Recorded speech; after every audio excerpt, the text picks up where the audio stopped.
Welcome to meet the musician Katie Melua at the Apple Store, Kurfürstendamm in Berlin. And please welcome our guest moderator, Gerlinde Jenneker. Hello, thank you so much. It's very exciting for me to be here today because we're going to meet this really amazing artist, Katie Melua, today. And we'll be talking about her new album, of course, which is just coming out. And we'll talk about touring, which is a very big passion for her. And I think we'll have a lot of fun questions to ask her together then. But before we welcome her on stage, we would like to show you a little movie about Katie Melua talking about her new album. So Ketivan is my 6th studio album. This is an album that, I guess unlike the last one, there are no covers on it. Probably, this is the first time I've ever done an album with no covers on it. And the original songs stem from myself, from Mike Batt, of course, and from Luke Batt, as well as Toby Jepson. And Mike and Luke, you know, a brand new father and son production team who are very exciting and have been amazing to work with. You know, both in terms of working as producers and also on the songwriting front. Should we do another one of those? I think we should. To me, she is the one who had it planned to lead us all to Wonderland. She always wanted us to go. She said, don't ever be lonely. Remember, I'll always care.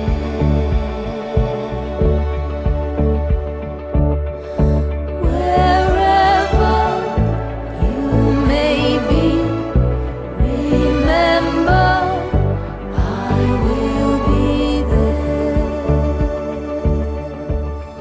What's interesting about this record is there's a lot of different faces to it. There's the kind of the storytelling romantic side of it in songs like Where Does the Ocean Go or Sailing Ships from Heaven. And then there's the more rocky bluesy element to it. And I think we've managed to capture that rocky bluesy side with songs like Love is a Silent Thief and Shiver and Shake. Swing that hair round and around. Your worries to the ground. Now there's no way you can make a mistake when we're up all night and we shiver and shake.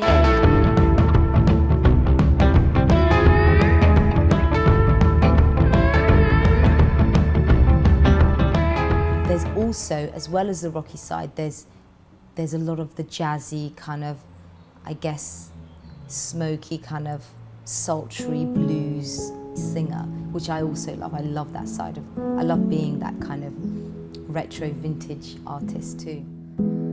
When you fall in love too careless and too fast, it may never last.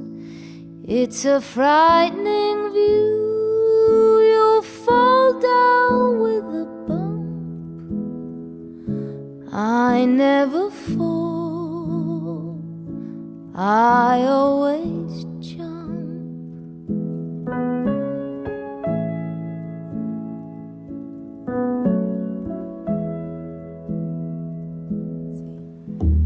There it is, the bass. Listen to that.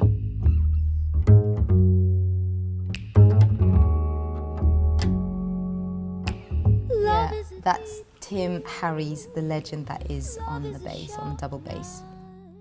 This is a song that I wrote with Toby Jepson. We really hit it off and we got on really well. We wrote Love is a Silent Thief and Chase Me, 2 tracks for Ketivan. And yeah, this is where definitely the rocky side and the bluesy side comes out. All I know is we can't live without it, falling over our feet, slipping through our fingers as we try to catch it. Love is a silent thief.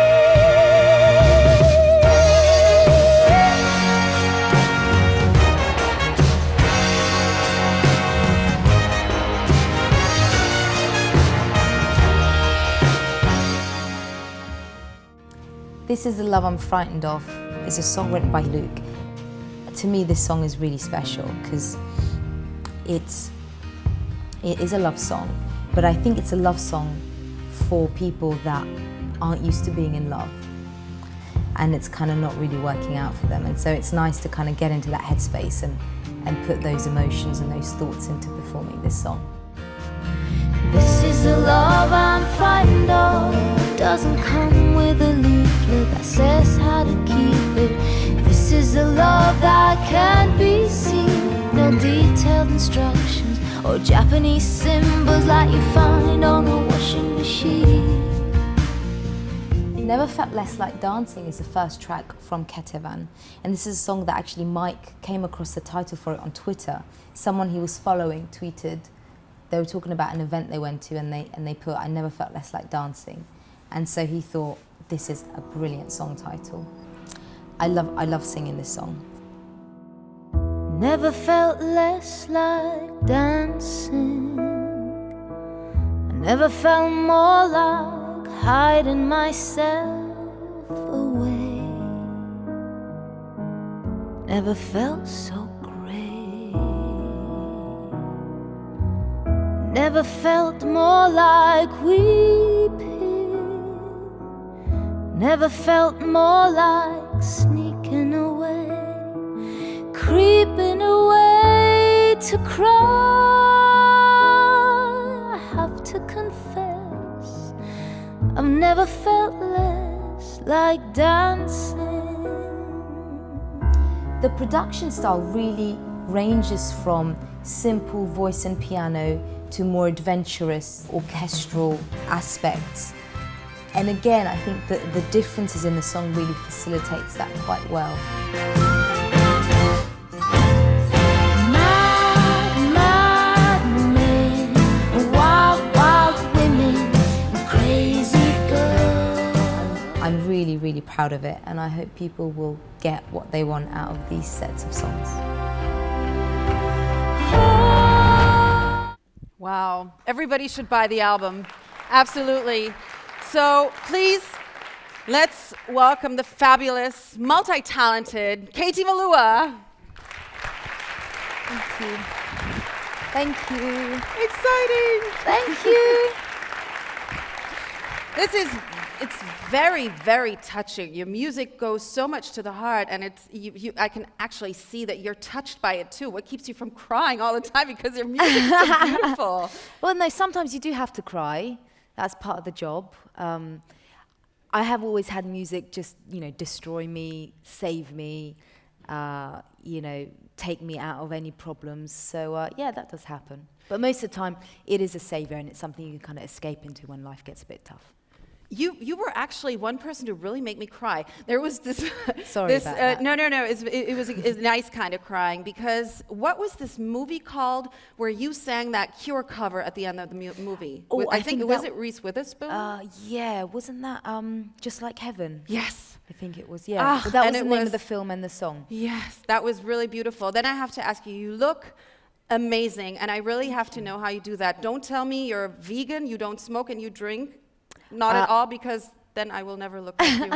No, you know what? Having an amazing hair and makeup artist is, okay. I can lie and say, I wake up like this. So even you don't look like Katie Melua when you wake up in the morning and look in the mirror? No, definitely not. And my husband will vouch for that. So first of all, welcome to Berlin, a city you like, I think. I've heard that before. You've been here before. Such a great energy here. It's fantastic. I was here yesterday and I went for a bit of a run around the park, and it's just stunning. Really, really cool city. And it's a good day for you to come, because today the Weihnachtsmärkte open in Berlin, and you like that. You've been to a Weihnachtsmarkt in Berlin before. Adore the Christmas markets. I mean, just overall throughout Germany, they're so beautiful. They're so stunning. It gets you in the Christmas mood so well. It's nice, and even the radio station started playing Christmas songs today, so you're in the right place to be in a little bit of a Christmas mood.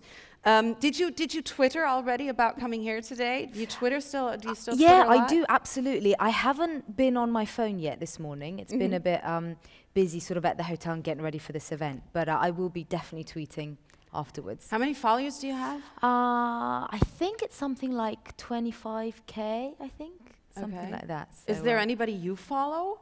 Yeah, do you know who I follow? I follow people like Leonard Cohen, Joni Mitchell, Moby. He's always tweeting. He's always tweeting about politics. Okay. And actually being a vegetarian. Really? Yeah, that's what he always tweets about. And then also, I try to find, like, I love my poetry, so I try to find any poets that tweet. All of my favorite ones don't tweet. I don't think they've quite moved into that sort of format of communicating. People like Anne Carson, I think, who's a Canadian poet. So I try to seek, various people out on Twitter. Okay.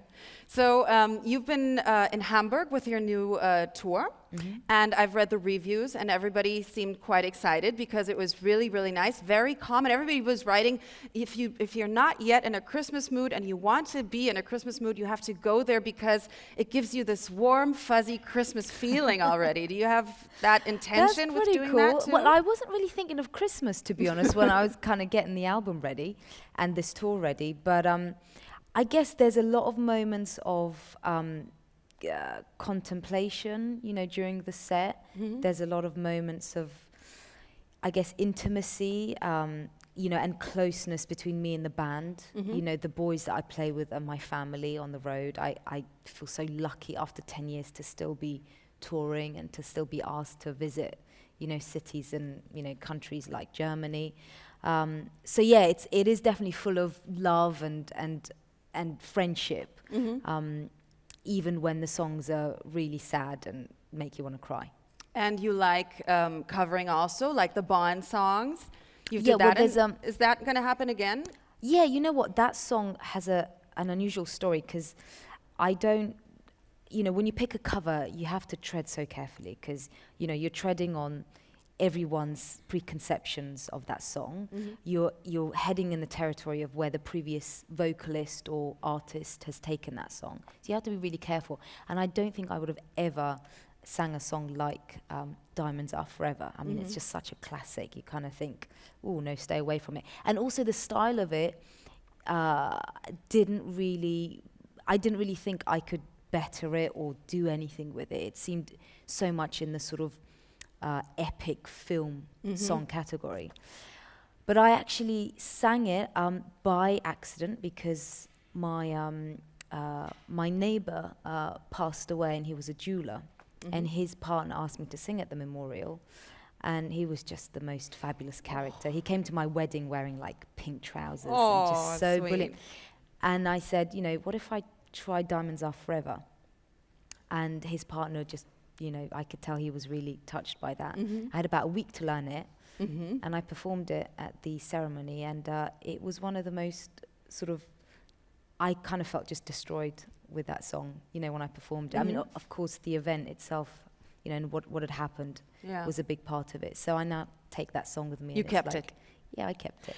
Ketavan is the name of your new album. Yep. Tell us about that name.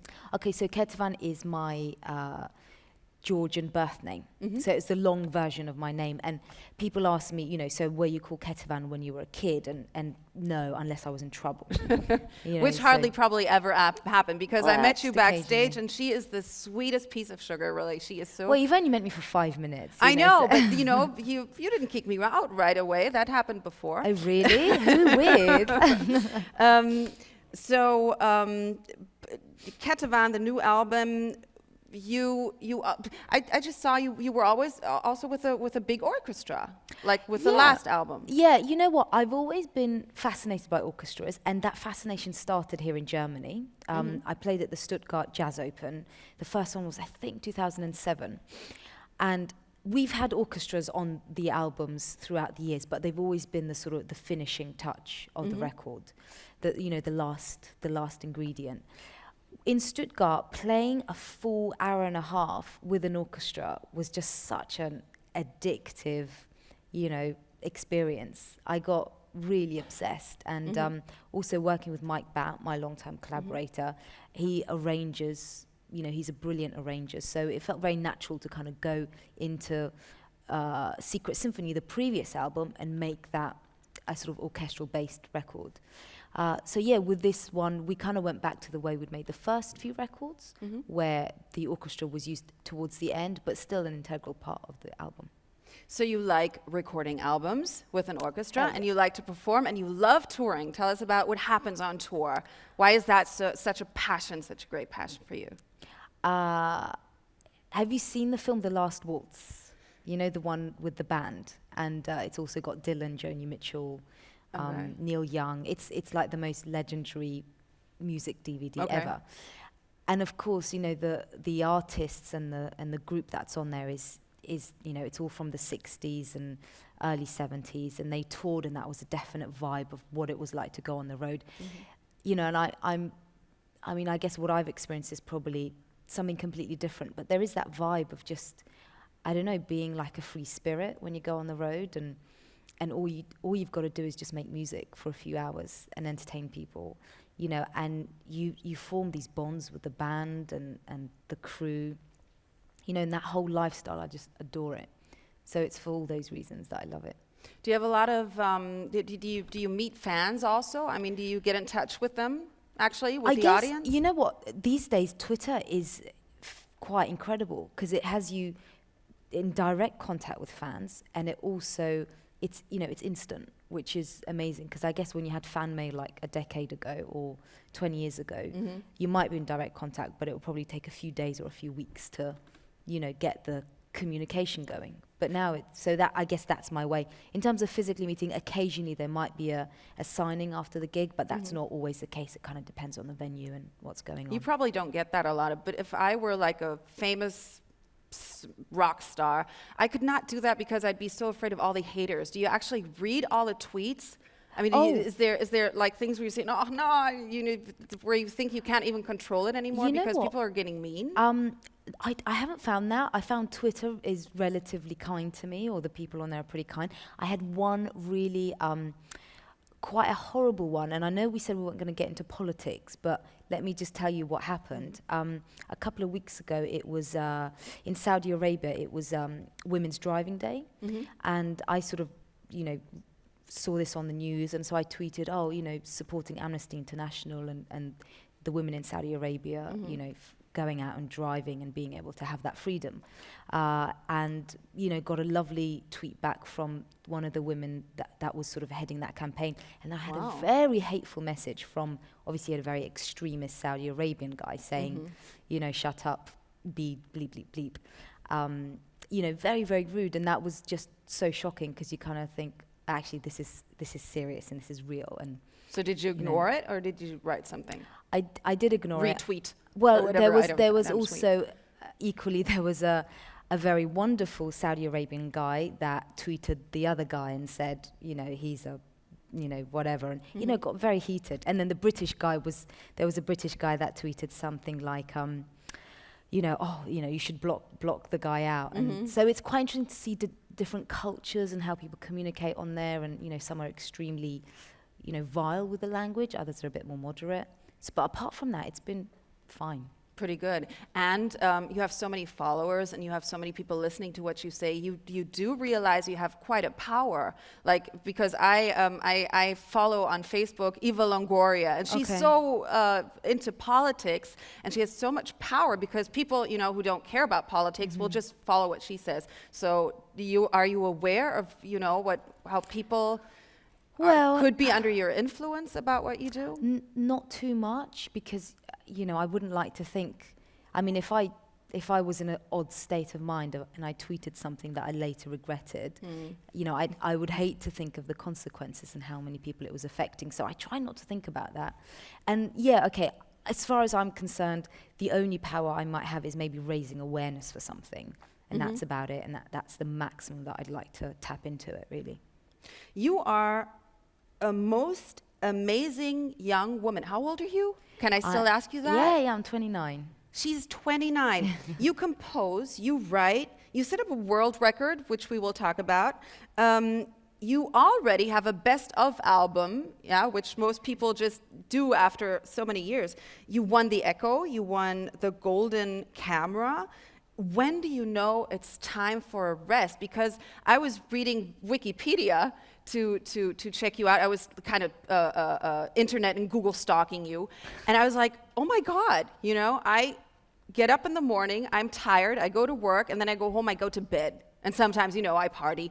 But you do so much, you work so hard. And how do you know when you say, okay, this is enough, I really have to rest? I think you just have to listen to your body, you know, and your mind as much as you can. I mean, I didn't always have it figured out. I actually had a bit of a crash in 2010 where I wasn't listening to myself and, you know, and I got ill. So I definitely haven't got the perfect balance of that. You know, I think I'm getting there. I'm getting there now. That was a big lesson to learn. It's a lesson, and then you probably know how to relax. I mean, do you have a lot of free time? Not that much, not as much as I'd like. But when I do, the best thing for me is to go back home, go to Georgia. Okay. You know, because my whole family's still there, apart from mum, dad, and my brother. So I go back to Georgia and... What language do you speak with them?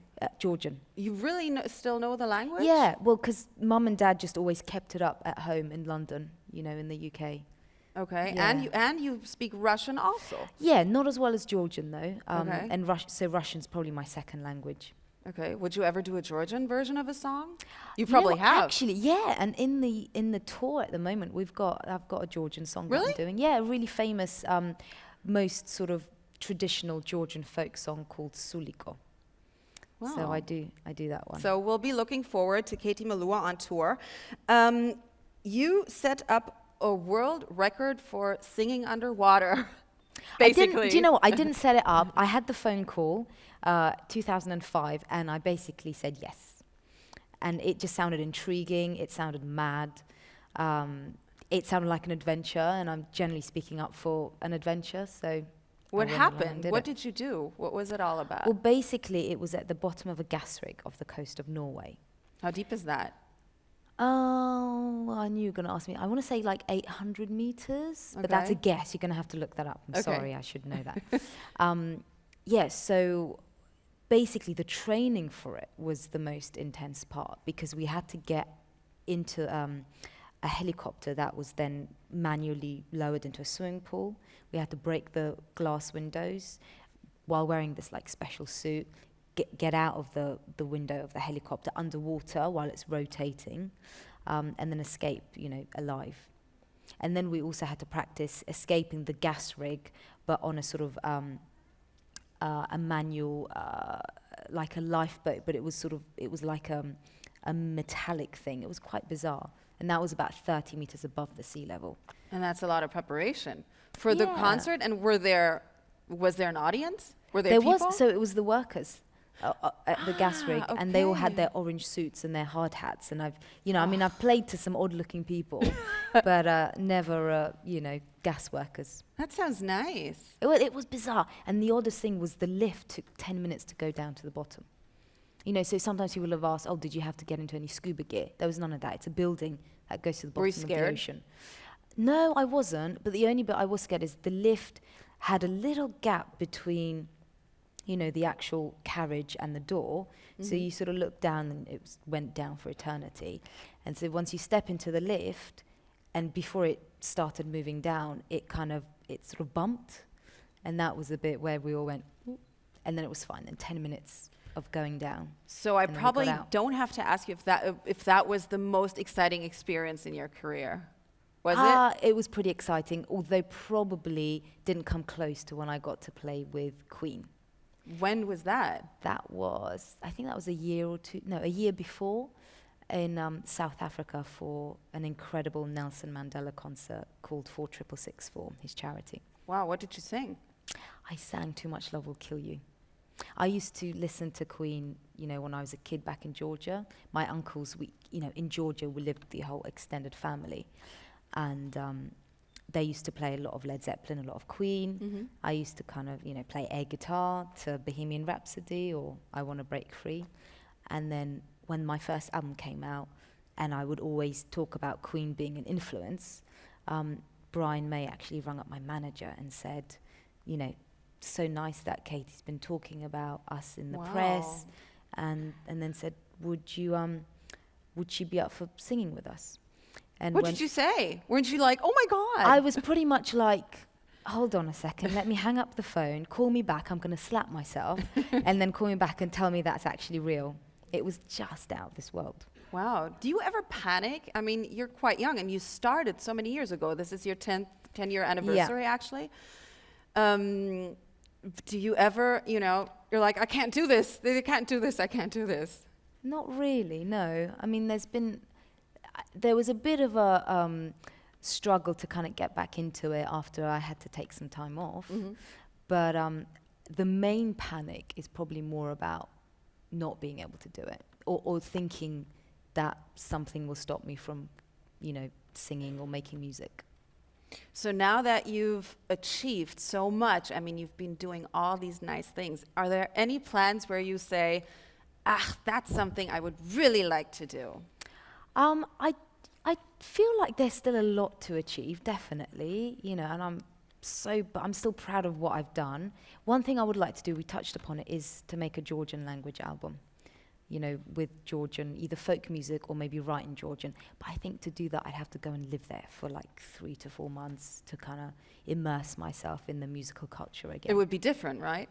I guess so, yeah, That's different. of course, definitely, yeah, massively so. So maybe play in a movie or write a book about your exciting life. Oh, well, maybe, but no plans yet. I mean, I just want to carry on being a working musician. Yeah, that's the dream. So you're planning on doing a couple more albums then?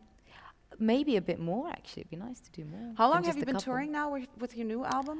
Oh, new album. This is our 5th gig in tonight, Berlin. Okay, and how long are you going to go still? About a month. The whole tour's about a month. Europe? Yeah, Or just just Europe. Europe? It's predominantly Germany, France. We're going to Austria and Switzerland. Is there any place you really like to, go as your favorite place, where you say, this is my favorite place? Do you know what? to I've got a perform? soft spot for Norway, just because the nature there is just to die for. Really beautiful. The light there is stunning. And even in the cities like Oslo or Bergen, it's just really beautiful. And is the audience landscapes. nice? Because I would expect maybe they would be a little more, laid back and... No, they're pretty cool. Yeah? They're pretty nice. Yeah, I find I know countries always want you to say, our country's the best audience, but it does depend on whether you're playing standing venues or sit-down venues, or what the atmosphere of the venue and the concert is. It's different when people sit, right? Oh yeah, You'll very be like- different. Yeah. I mean, people are a lot more relaxed when they're sitting down. When they're standing, they're kind of a bit more energetic. Okay, well, thank you so far. We'll come to our question and answer now. And we would, like to hear questions from the audience. Anything you would like to ask Katie, please raise your hand and wait for our colleagues here with a microphone so we can have it on the podcast later on. My name is Dirk, and I have a question. And when we will hear the first song, Katie Melua featuring Toastland? Oh, when are you gonna, Katie only featuring, oh gosh. Okay, so this is, we're talking about my husband's band. James is in a band called Toesland. And I don't know if you must have seen the music online, because it's pretty classic hard rock. So I think it would be quite a challenging gig to do that, don't you? My kind of melodic But that's a nice music. question. Do you actually sing together? No, we Like under the don't. shower? No.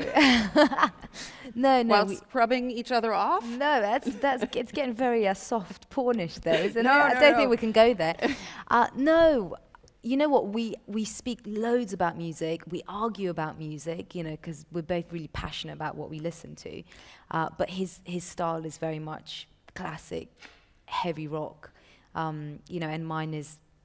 It is what it is. Do you So- visit each other's concerts? Yeah, you know what? He was on the road up until what is it today? Monday. Last Wednesday was his London gig, so that was fantastic. He was supporting Reef, the band, and I'm so proud because when he retired from motorsport, he was a motorcycle racer. It was really hard to let go of something he'd been doing for 15 years, and he's just put so much into the music. He's really taken it so seriously and is so passionate about it. So, but thanks for the question. Thank you. Any more questions? Nice to meet you. A little bit excited. How do you manage to be famous, how can you keep your privacy while being so famous and well known? Well, I think there's a couple of things about that. First of all, I don't think I've ever really experienced the sort of the crazy level of fame that, say, maybe a Madonna type or a Lady Gaga type would have. And that's probably due to various factors. But one of them, I think, is the fact that I knew there was going to be a level of, selling my music. And I always insisted that that process of marketing and doing interviews and being a saleswoman, which is what you end up doing, that's kind of what I'm doing now.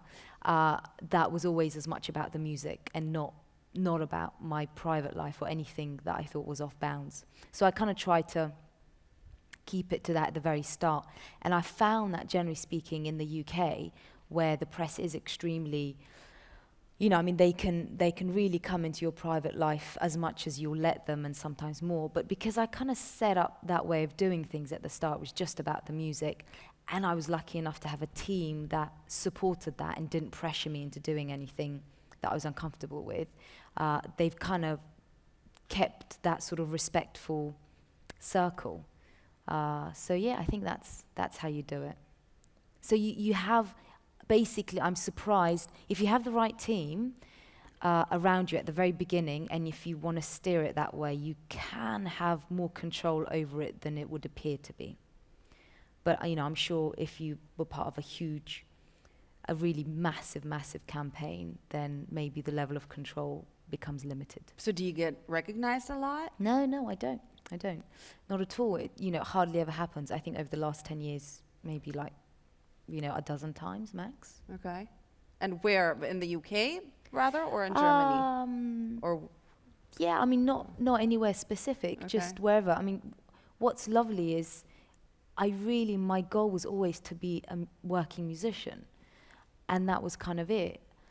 And yes, the sort of the fame thing, certain parts of it are perks and are interesting, but I never felt comfortable with the idea of losing the ability to be a stranger.